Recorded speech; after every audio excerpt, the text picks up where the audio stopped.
अस्सलाम वालेकुम दोस्तों। आज हम पढ़ने जा रहे हैं एसिड बेस स्ट्रेंथ। हेडिंग्स में बताती हूँ कि आज ओवरऑल वीडियो में हम क्या क्या डिस्कस करने वाले हैं। सबसे पहले हम डिस्कस करने वाले हैं एसिड बेस स्ट्रेंथ। उसके अंदर क्या करना है, उसके अंदर हमने देखना है कि कौन कौन से फैक्टर्स हैं जो कि एसिड बेस को स्टेबलाइज करते हैं और डीस्टेबलाइज करते हैं। सारे फैक्टर्स देखेंगे पहले।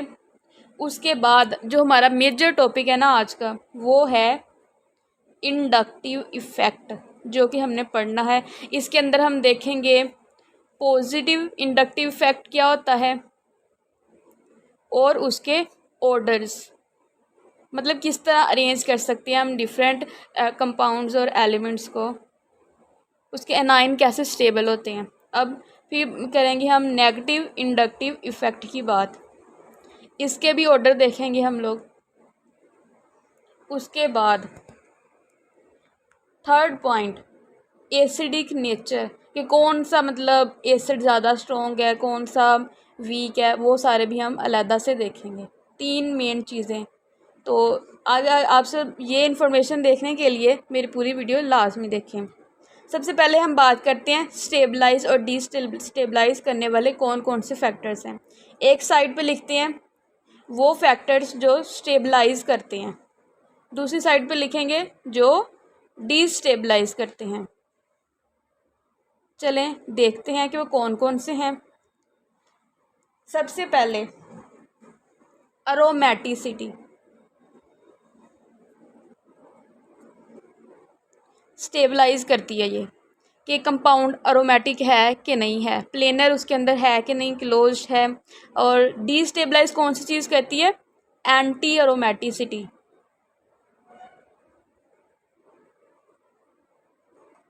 नेक्स्ट स्टेबलाइज करने वाली दूसरी चीज़ वो है रेजोनेंस।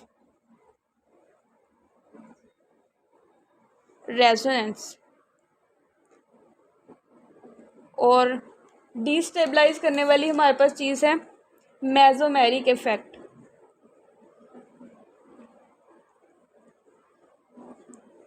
ऑलमोस्ट रेजोनेंस और मेसोमेरिक इफेक्ट सेम ही होते हैं, लेकिन इनके अंदर थोड़ा बहुत 10 to 20% थोड़ा सा डिफरेंस होता है।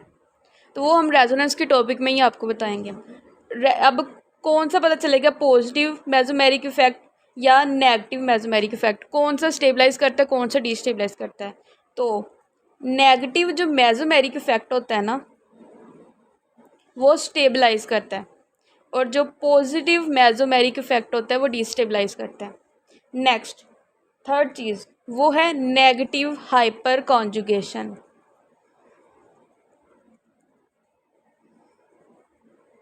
ये स्टेबलाइज करती है, और जो पॉजिटिव हाइपर कॉन्जुगेशन होती है वो डिस्टेबलाइज करती है। नेक्स्ट एक और आखिरी चीज़ वो है inductive effect, negative inductive effect, जो कि आज हमने पढ़ना है। ये स्टेबलाइज करती है, और पॉजिटिव इंडक्टिव इफेक्ट ये डिस्टेबलाइज करती है। आज हम पढ़ेंगे पॉजिटिव और नेगेटिव इंडक्टिव इफेक्ट कौन कौन से होते हैं, कैसे कैसे उनके ऑर्डर्स सारे हम डिटेल से पढ़ने लगे हैं। चलें मेन टॉपिक स्टार्ट करते हैं। इंडक्टिव इफेक्ट, सबसे पहले इसकी हम डेफिनेशन देखते हैं। Definition, what is the definition of inductive effect.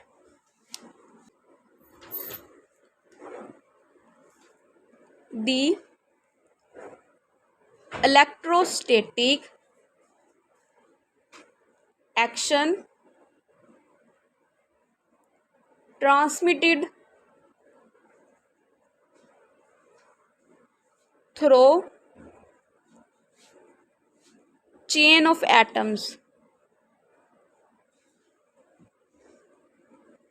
is called inductive effect। अब क्या हम इसको डिटेल में पढ़ते हैं कि कैसे कैसे होता है। इलेक्ट्रोस्टैटिक एक्शन, कौन सा इलेक्ट्रोस्टैटिक एक्शन, और ट्रांसमिट कैसे होता है चेन ऑफ एटम्स में। इसको हम सिंपल वर्ड्स में मैं आपको एक डेफिनेशन इसकी बताती हूँ, जिससे आपको कम्प्लीटली ये चीज़ इलेक्ट्रोस्टैटिक एक्शन समझ आ जाएगा। ये है the displacement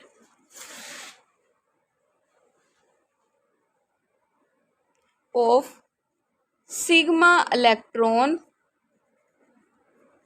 displacement of sigma electron towards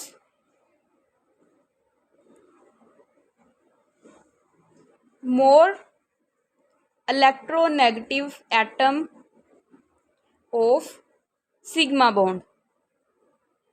यानी कि डिस्प्लेसमेंट मतलब shifting, partial shifting of sigma electron, कि सिग्मा इलेक्ट्रॉन ने शिफ्ट होना है दूसरे इलेक्ट्रॉन की तरफ, दूसरे जो है ना हमारे पास एटम, उसकी तरफ इसने शिफ्ट होना है।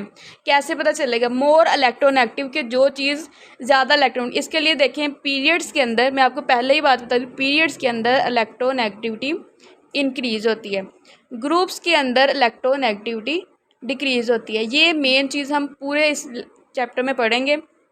मोर इलेक्ट्रोनेगेटिव, जो भी मोर इलेक्ट्रोनेगेटिव एटम होगा ना, उसकी तरफ ये सिग्मा इलेक्ट्रॉन्स मूव कर जाएंगे। इलेक्ट्रोस्टैटिक एक्शन समझ आ गया कि मोर इलेक्ट्रोनेगेटिव एटम की तरफ शिफ्ट करेंगे। और चेन ऑफ एटम, अब चेन ऑफ एटम अब ये कैसे बनेंगे ये देखते हैं हम। फर्ज करें कार्बन कार्बन कार्बन और ये एक्स है, और कार्बन कार्बन कार्बन और ये वाई। फर्ज करें कोई भी रैंडम एटम, हमने एक्स ले लिया, रैंडम हमने वाई ले लिया। अब इसकी जगह एक्स समझ लें कि इसकी इलेक्ट्रॉन एक्टिविटी ज़्यादा है कार्बन से, ठीक है, इलेक्ट्रॉन एक्टिविटी ज़्यादा है देन कार्बन एक्स की। तो यहाँ पे जो इंडक्टिव इफेक्ट होगा ना, जहाँ पे नेगेटिव आ गया, वहाँ पे क्या, ये इलेक्ट्रॉन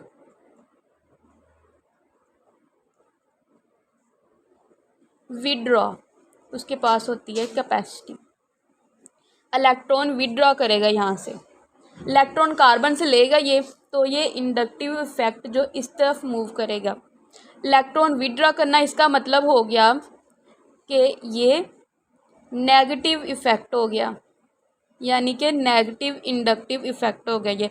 और ये जो कार्बन है, अब इसने तो अपने इलेक्ट्रॉन इसको दे दिए, मोर इलेक्ट्रोनेगेटिव एटम को, तो इसके पास इलेक्ट्रॉन नहीं है, अब इसने इससे खींचनी है।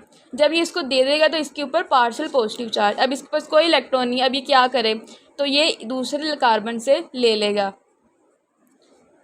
इस पे फिर डबल आ गया पार्शियल पॉजिटिव चार्ज। अब इसके पास भी नहीं, इसने इससे ले लेना है, तो ये इससे ले लेगा, ये इसको दे देगा, अपना मोर इलेक्ट्रोनेगेटिव को दे देगा, तो यहाँ पे पार्शियल पॉजिटिव चार्ज आ गया। नेक्स्ट अब इसको देखते हैं, ये क्या है। फर्ज करें अब इसकी इलेक्ट्रोनेगेटिविटी कम है कार्बन,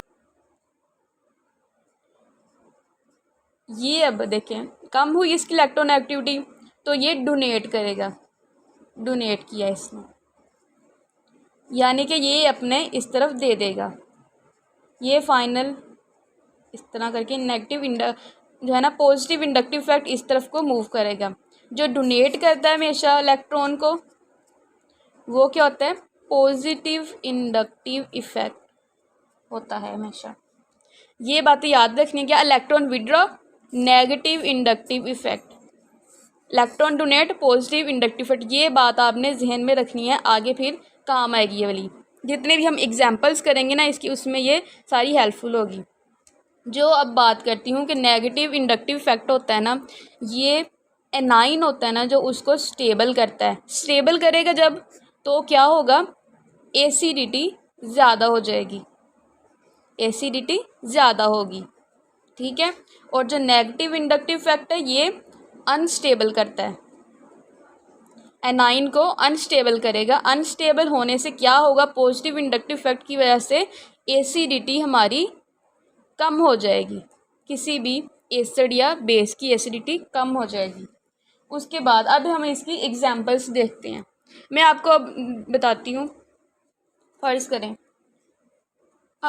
हमने देखना है कि विच इज़ मोर स्टेबल, कौन सा स्टेबल होगा ज़्यादा। अब एग्जांपल ये है CH2 C double bond OH, fluorine, यहाँ पे क्लोरीन लगा लेते हैं। एग्जाम्पल्स को आपने ध्यान से समझना है, रीजंस के साथ मैं आपको बताऊंगी। कंप्लीट वीडियो देखिएगा, इससे आपको हर एक कॉन्सेप्ट क्लियर हो जाएगा।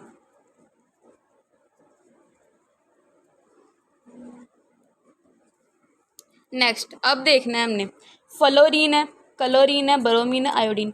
ये सारा पोर्शन देखें, ये तो कॉमन ही है सब में, तो इसको हमने कंसीडर नहीं करना। मेन चीज़ किस पे आएगा, एसिडिटी क्या क्या बताएंगे, फ्लोरीन, क्लोरीन, ब्रोमीन, आयोडीन। अब कैसे, मैंने बात की थी कि नेगेटिव इलेक्ट्रोनेगेटिव जो इलेक्ट्रोनेगेटिविटी होती है ना, वो शिफ्ट करती है दूसरी तरफ, जिधर ज़्यादा होता है इंडक्टिव इफेक्ट। ठीक है, ये इस तरफ को मोर इलेक्ट्रोनेगेटिविटी इनमें कौन सी है, इलेक्ट्रोनेगेटिविटी मैंने बताया था ना कि पीरियड्स में इंक्रीज होती है और ग्रुप्स में डिक्रीज होती है।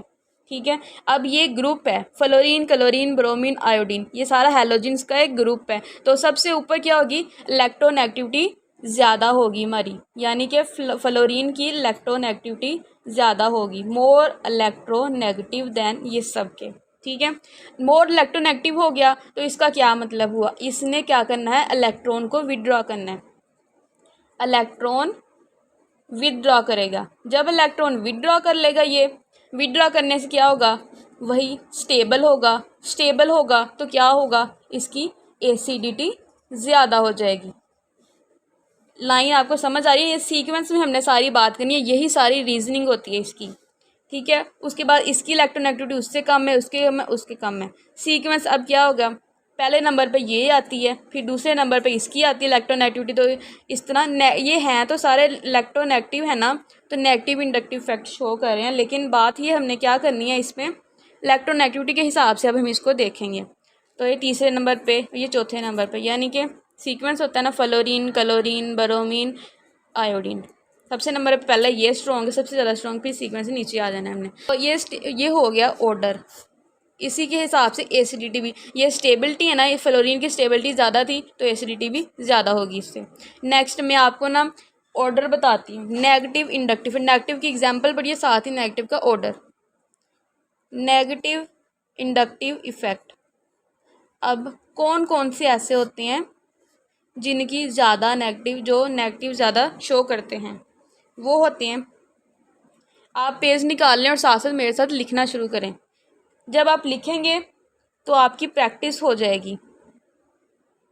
NF3 पॉजिटिव ज़्यादा स्ट्रोंगर है देन NR3 देन NH। ठीक है, देन NO2। ये सीक्वेंस आपने याद रखना है, याद रखेंगे तो आगे काम आएगा, जितनी भी हमने एग्जाम्पल्स करनी है इसकी सब में। नेक्स्ट ये आ गया aldehyde. Next ketone, aldehyde more stronger than a ketone and ketone is more stronger than carboxylic acid. Then fluorine is more stronger than chlorine, then bromine, then iodine. Next alcohol, यहाँ पे एक रहता है, वो है होता है OR, कोई भी अल्काइल। देन एन साइनाइड है ये, साथ में ये हो गया NH2। देन ये दोनों ऑलमोस्ट, ये जो है ना नाइट्रो ग्रुप वाले, ये ऑलमोस्ट इक्वल होते हैं फिनाइल के, समझा जाता है इनको।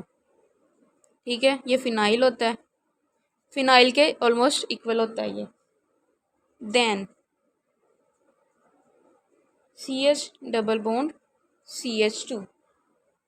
फिर एक रह गया है वो हाइड्रोजन, ये सबसे कम समझा जाता है, नेगेटिव इंडक्टिव इफेक्ट सबसे लो होता है इसका, सबसे ज़्यादा होता है NF3 का। ये सीक्वेंस आप जल्दी से अपने रजिस्टर पे नोट कर लें, ये आपको नेक्स्ट एग्जाम्पल्स में बहुत ही ज़्यादा हेल्पफुल हो रहेगा।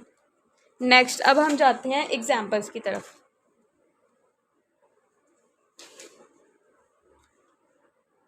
एग्जाम्पल देखें,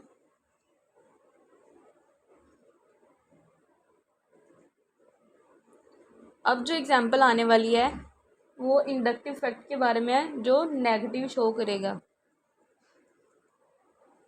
जल्दी जल्दी से मेरे साथ आप समझते जाएं, और नोट करते जाएं की पॉइंट्स को।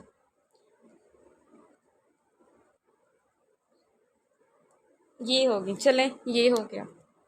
अब हमें कैसे पता चलेगा कौन सा पॉजिटिव है कौन सा नेगेटिव है? अब ये जो CH3 है ये क्या है? इलेक्ट्रॉन डोनेटिंग है, इलेक्ट्रॉन डोनेटिंग ग्रुप है।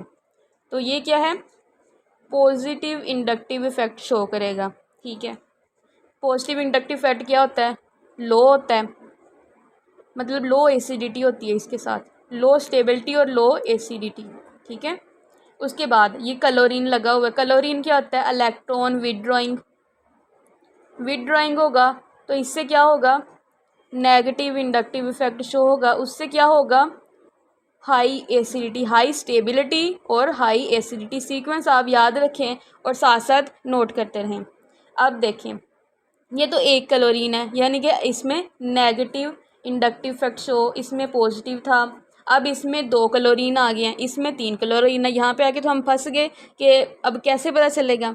अब देखें, कार्बोक्सिलिक एसिड तो सबके सेम है, कार्बन हाइड्रोजन भी। अब डिफरेंस ये देखें, यहाँ पे क्लोरीन 3 है ना, ये तो पता है वैसे साइड से बाहर है क्योंकि ये पॉजिटिव शो कर रहा है तो ये लो है। इन तीनों में कंपैरिजन कैसे करें? अब देखें, इसके अंदर एक है क्लोरीन तो एक माइनस का इंडक्टिव इफेक्ट। अब 2 क्लोरीन आएंगे तो डबल इंडक्टिव इफेक्ट लगेगा ना साथ, क्योंकि ज़्यादा विड्रॉ कर रहे हैं वो, तो ज़्यादा फिर एसिडिटी इसकी ज़्यादा एसिडिटी होगी बनिस्बत इससे एक क्लोरीन से। अब जैसे जैसे क्लोरीन ये बढ़ते जाएंगे, ज़्यादा इलेक्ट्रॉन विड्रॉ करेंगे, ज़्यादा नेगेटिव इंडक्टिव इफेक्ट आएगा और इसमें भी ज़्यादा इंडक्टिव इफेक्ट बनिस्बत Cl2 की आएगा यहाँ, क्योंकि यहाँ पे Cl3 है, ज़्यादा इंडक्टिव इफेक्ट हो गया। ठीक है, नेगेटिव का। तो अब सीक्वेंस देखते हैं कि कौन सा ज़्यादा स्ट्रॉन्ग है। इसमें सबसे ज़्यादा ये है, डी सबसे आगे, क्योंकि सबसे ज़्यादा तो ये शो कर रहे थे क्लोरीन। क्लोरीन के अंदर है हमारे पास नेगेटिव इंडक्टिव इफेक्ट सबसे ज़्यादा, मोस्ट, क्योंकि ज़्यादा विड्रॉ कर रहा है। डी आ गया। उसके बाद ये दूसरे नंबर पे है क्लोरीन, दूसरा आ गया, उससे थोड़ा सा लेस हो गया, 3 की बनिस्बत हो गया, तो सी आ गया। उसके बाद ये एक क्लोरीन है, एक क्लोरीन वाला आ गया बी। अब ये तो वैसे ही पॉजिटिव इंडक्टिव यानी कि सबसे कम एसिडिटी ये शो करेगा, तो ये ए आ गया। ये हमारा आंसर हो गया विद रीजंस। नेक्स्ट आपको बताती हूँ positive inductive effect. Hope so आपको नेगेटिव इंडक्टिव इफेक्ट समझ आ गया होगा। नेक्स्ट हम और भी एग्जांपल इसकी करेंगे, आपको ज़्यादा अच्छे से समझ आएगा। अब पॉजिटिव इंडक्टिव इफेक्ट और ये क्या होता है, ये मैंने आपको पहले ही बताया था कि ये इलेक्ट्रॉन डोनेट होता है। इसमें इलेक्ट्रॉन डोनेट होगा तो ये अनस्टेबल होगा, अनस्टेबल होगा तो ये वीक एसिड होगा, वीक एसिड। ठीक है, अब इसका ऑर्डर लिखते हैं हम लोग जल्दी से, आप भी जल्दी जल्दी से लिखें, मेरे साथ नोट करें। CH2 negative, NH negative, O negative, COO negative. ये बहुत ही कम पूछे जाते हैं। नेक्स्ट जो आपको बताऊंगी ना वो बहुत ज़्यादा इसके MCQs वगैरह में पूछे जाते हैं, बहुत इंपॉर्टेंट रीजनिंग होती है उसकी। ठीक है, जल्दी जल्दी से लिखें।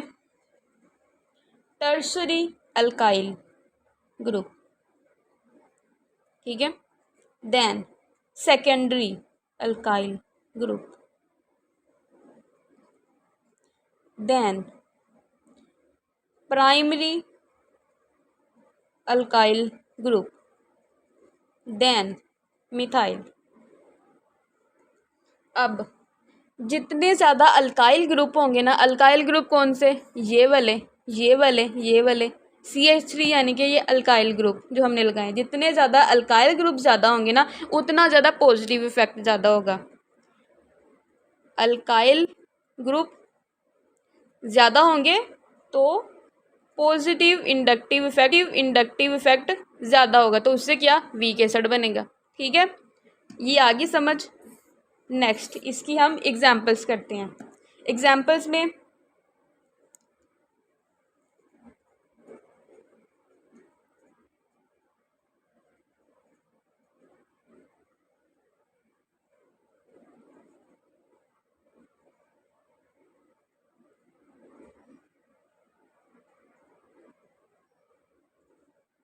जल्दी जल्दी से लिखते हैं इनको और फिर रीजनिंग डिस्कस करते हैं।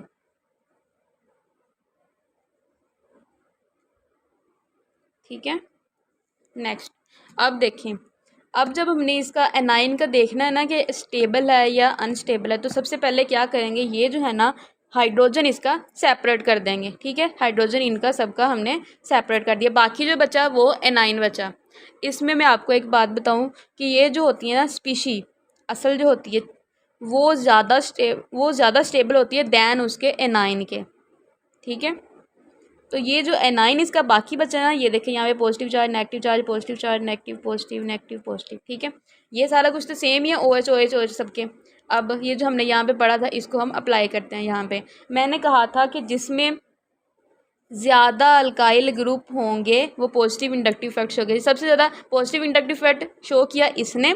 ठीक है, तो यानी कि वीक एसिड हो गया ये सबसे ज़्यादा। ये क्या सबसे ज़्यादा वीक एसिड, क्योंकि सबसे ज़्यादा अल्काइल ग्रुप इन्हीं में है ना, इसमें 2 हैं, इसमें ये भी हैं और इसमें 1 है। अब देखें निस्बत इसकी। ठीक है, ये पॉजिटिव था, अब देखें ये भी पॉजिटिव तो है, CH3 अल्काइल ग्रुप लगा है, लेकिन ये सबसे ज़्यादा कम पॉजिटिव इंडक्टिव इफेक्ट शो करेगा। यानी कि कम शो किया, यानी कि फिर ये अनस्टेबल भी कम हुआ, तो यानी कि फिर ये स्ट्रॉन्ग एसिड हुआ।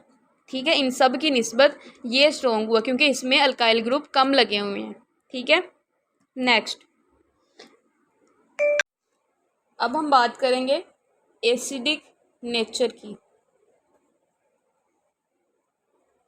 एसिडिक नेचर, इसका ऑर्डर लिखते हैं हम लोग, आप भी हमारे साथ जल्दी जल्दी लिखें। Benzene sulphonic acid, HCOOH formic acid,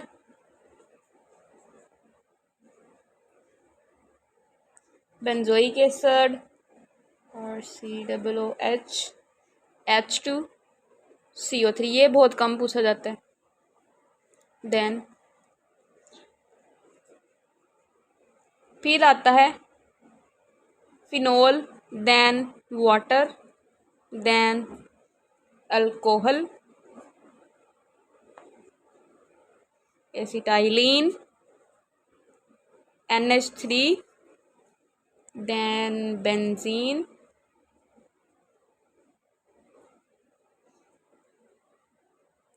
alkyne और अल्केन। ऐसे सबसे ज़्यादा ये स्ट्रॉन्ग, उसके बाद ये। ठीक है, अब इसकी हम एग्जाम्पल्स करते हैं। आपने चेक करना है कि कौन सी एसिडिक नेचर किस में ज़्यादा है। वाटर C2H5OH अल्कोहल है और ये एसिटाइलिन।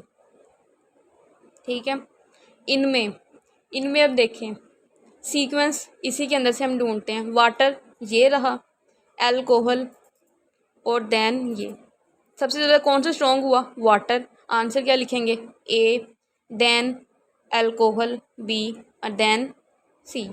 ठीक है, एसिटाइलिन। लेकिन ये तो चले हो गया कि ये वाटर का बन गया, alcohol, water is more stronger than alcohol than acetylene. लेकिन सारे अल्कोहल ऐसे नहीं होते, इनमें एक एक्सेप्शनल केस भी आता है। कौन सा है, वो ये है, एक्सेप्शन है इसमें, CH3OH is more stronger than water. ये एक्सेप्शनल केस है, याद रखिएगा ये चीज़। ठीक है, नेक्स्ट अगली एग्जाम्पल की तरफ जाते हैं हम। वो है CH3CH2OH।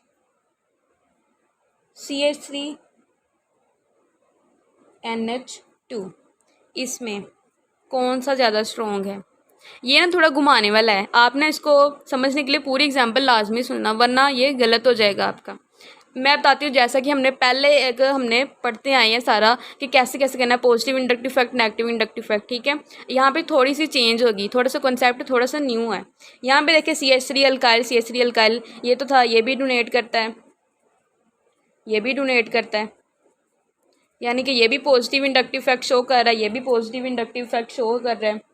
तो पॉजिटिव इंडक्टिव इफेक्ट, ठीक है, अब इसमें चेंजिंग कहाँ पे आएगी, कि जब ये हाइड्रोजन हमें निकाल लेंगे, इसका एक हाइड्रोजन निकाल देंगे, बाकी क्या बचा O नेगेटिव, इसका क्या बचा NH नेगेटिव। ठीक है, ये बच गया।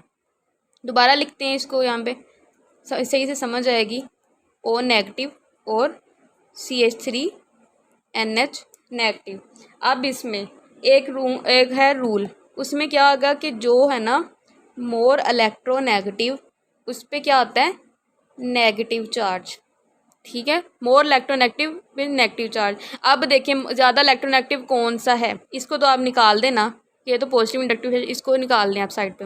ये ऑक्सीजन और नाइट्रोजन, इन दोनों में से किसकी इलेक्ट्रोनेगेटिविटी ज़्यादा, क्योंकि इनके फंक्शनल ये जो है ना डिफरेंट ग्रुप्स लगे थे, OH अलग है और ये अमाइन वाला है ग्रुप। ठीक है, ये दोनों डिफरेंट है, इस वजह से मैं एक और आपको बता रही हूँ कि इलेक्ट्रोनेगेटिविटी जिसकी ज़्यादा होगी उसके साथ नेगेटिव चार्ज लगेगा उसके ऊपर। ठीक है, इसमें इलेक्ट्रोनेगेटिविटी किसकी है, ऑक्सीजन की है ना, ज़ाहिरी बात है।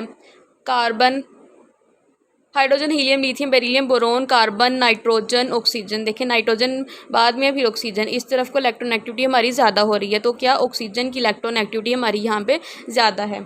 इस वजह से एल्कोहल मोर स्ट्रोंगर देन अमाइन। ठीक है, एक और भी बात, जैसे ये OH था ना, इधर से भी देख सकते हैं आप, पता कर सकते हैं कि ये OH है, अल्कोहल है, ये वाला यहाँ पे है, ये अमाइन वाला है। अमाइन यहाँ पे NH थी, अमोनिया वैसे ही लिखा हुआ है, लेकिन ये जो है ना ये कम होता है, अल्कोहल ज़्यादा स्ट्रॉन्ग होता है। ठीक है, ठीक है, एक और एग्जाम्पल और आखिरी, इसको आप ध्यान से समझिएगा, और ये सिंपल ही है, ज़्यादा कोई डिफ़िकल्ट नहीं है। एक और है कि ये डेरिवेटिव्स हम लगा रहे हैं, कार्बन के डेरिवेटिव हो गए, नाइट्रोजन के डेरिवेटिव लगा लेते हैं, ऑक्सीजन के डेरिवेटिव लगा लेते हैं, और फ्लोरीन के लगा लेते हैं, वो HF होता है। ठीक है, इसमें कैसे पता चलेगा कौन सा ज़्यादा स्ट्रॉन्गर है, सबसे पहला स्टेप क्या था, हमने इसको आखिरी को आप अच्छे से समझ लें तो आपको सारी वीडियो अच्छे से समझ आ जाएगी। इसको मैं सारे रूल इसी पे अप्लाई करने लगी हूँ, आखिरी बार आप ध्यान से सुनिएगा इसे। ठीक है, CH4, इनके सबसे पहले क्या हाइड्रोजन हमने यानी कि एनाइन हमने सेपरेट कर लेने हैं, हाइड्रोजन निकाल देने हैं सबके, क्या बचेगा वापस CH3 नेगेटिव, इसमें क्या बचेगा वापस NH2। ठीक है, नेगेटिव, और इसमें क्या हाइड्रोजन निकाल दिया तो OH नेगेटिव बचा, इसमें क्या है फ्लोरीन ही बचा क्योंकि हाइड्रोजन निकल गया। तो ठीक है, अब देखते हैं नेगेटिव चार्ज। नेगेटिव चार्ज मैंने क्या था, negative charge on more electronegative atom पे होगा तो वो ज़्यादा स्टेबल होगा। अब देखें इन सब में सबसे ज़्यादा किसकी इलेक्ट्रोनेगेटिविटी ज़्यादा है, कार्बन की है, नाइट्रोजन की है, ऑक्सीजन की है, फ्लोरीन की है। ठीक है, देखते हैं फ्लोरीन इलेक्ट्रोनेगेटिव मैंने बताया था ऐसे पीरियड्स में ज़्यादा होती है इलेक्ट्रोनेगेटिविटी, फ्लोरीन की क्या है यहाँ पे इलेक्ट्रोनेगेटिविटी सबसे ज़्यादा है। ठीक है, ज़्यादा इलेक्ट्रोनेगेटिव होगा, ज़्यादा माइनस का इंडक्टिव इफेक्ट तो मोस्ट स्ट्रॉन्ग होगा।